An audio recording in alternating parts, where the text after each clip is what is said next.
اس وقت پاکستان جن حالات سے گزر رہا ہے آپ جانتے ہیں۔ پہلے خبر کے ذرائع یا پی ٹی وی ہوتا تھا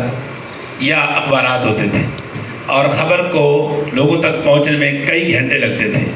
اب منٹ لگتے ہیں۔ سوشل میڈیا کی صورت میں خبر منٹوں میں جنگل میں آگ کی طرح، محاورہ جو سنا تھا حضور پیر صاحب، وہ منٹوں میں پورے ملک میں پھیل جاتی ہے، اور اس پھیلاؤ سے پاکستان دشمن بھرپور فائدہ اٹھاتے ہیں، اور وہ مختلف افواہ سازی کی صورت میں کہیں پاکستان میں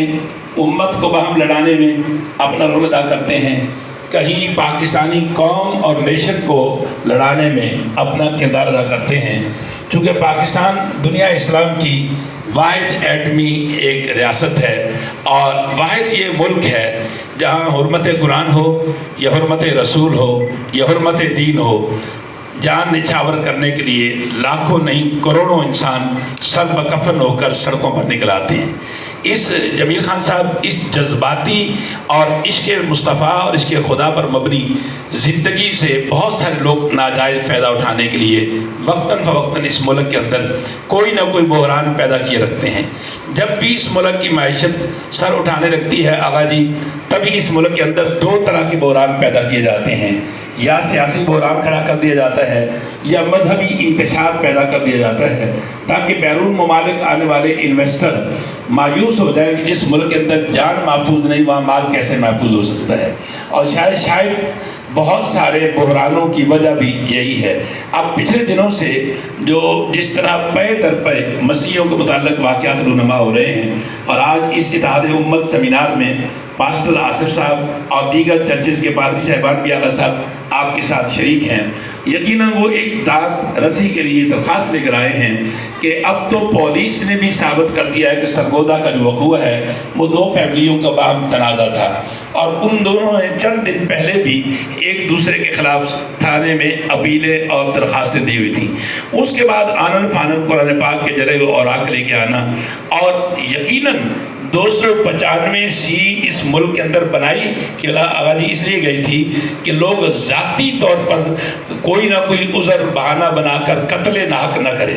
اور اگر 295 سی کے ہوتے ہوئے خطیب پاکستان، خطیب اہل بیت رسول، اور آج میں نے یہ لکھنا تھا نیچے کہ